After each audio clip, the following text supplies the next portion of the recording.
Salut, c'est François pour ce jour-là une auto. Aujourd'hui, on se retrouve pour parler d'un mec qui a disparu. Je dis un mec parce que je l'ai rencontré et que c'était quelqu'un d'assez sympa, de ce que j'ai pu en voir. C'est Mansour Oji. Et Mansour Oji, c'est le fils d'Akram Oji, qui était un businessman. Je passerai sur les détails. Mais surtout, c'était un grand fan de bagnole et de course auto.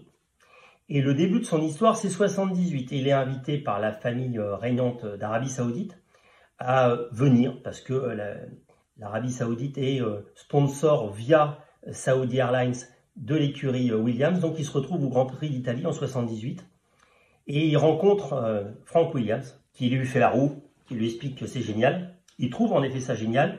Du coup, TAG, la société qu'il a créée, technique d'avant-garde, devient sponsor de Williams. Et puis il pousse pour que ils prennent des parts dans Williams, pour que les choses se développent, pour même créer une voiture de sport. Et Franck, lui, il est plutôt à rester dans son truc et il veut bien prendre le pognon, mais pas trop partager le pouvoir et les choses. Donc du coup, Mansour cherche un petit peu à côté et il y a un autre mec qui lui fait la roue, c'est Ron Dennis, qui lui fait des coucous. Et finalement, ils arrivent à s'entendre.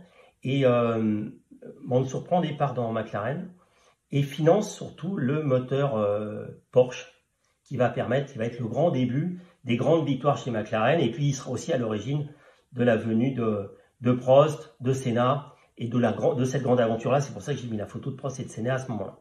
Donc ça, c'est la première chose.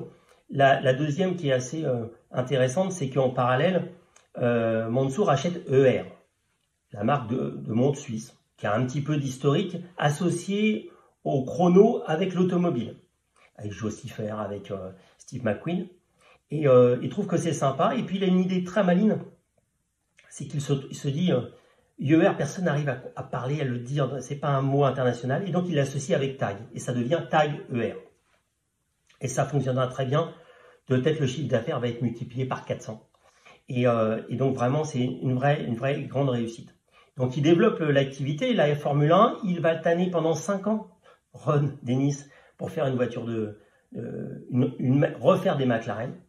Ça sera la première, celle faite par Gordon Murray, et puis après, il y en aura d'autres. Donc ça, c'était la première anecdote, la première chose sur le TAG ER.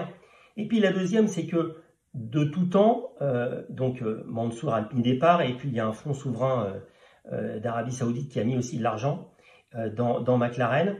J'ai fait un lapsus, Mansour a toujours défendu, soutenu Ron Dennis, qui n'est pas toujours facile à gérer, il faut le dire. Et puis, Mansour va être gravement malade, va avoir un cancer, on va lui changer les 2 poumons, donc il passe vraiment à ça. Et à ce moment-là, Ron n'est pas très classe, il va plutôt essayer de récupérer les parts de Mansour pour récupérer la maîtrise de McLaren, plutôt que de soutenir un ami de 30 ans qui a fait que Ron Dennis est devenu Ron Dennis. Et c'est là où j'ai rajouté une note personnelle. C'est quand j'ai eu la chance de discuter un petit peu avec Mansour Oji, je lui avais dit, j'ai lu que une fois, Ron avait dit, mon rêve, mon Graal, alors on se dit c'est 10 fois champion du monde, etc. Non, c'est de devenir aussi riche que Mansour Oji. Et quand j'ai dit ça à Mansour Oji, il a souri, il m'a dit, je n'avais pas entendu ça, mais je peux vous garantir que ça ne m'étonnerait pas. Donc voilà, donc c'était déjà une époque où je pense que de tout temps, Mansour, je pense, était assez intelligent pour avoir du recul, mais on avait encore repris.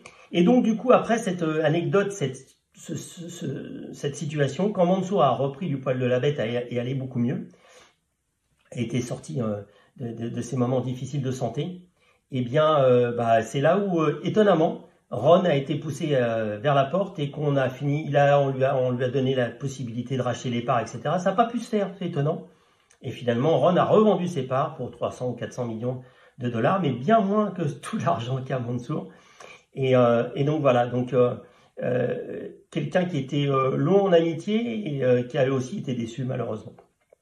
Donc Mansour, j'espère que tu iras faire un tour pour revoir ton ami Niki Loda, et merci en tout cas du grand bonheur que tu as pu nous fournir dans les années 80-90 avec McLaren.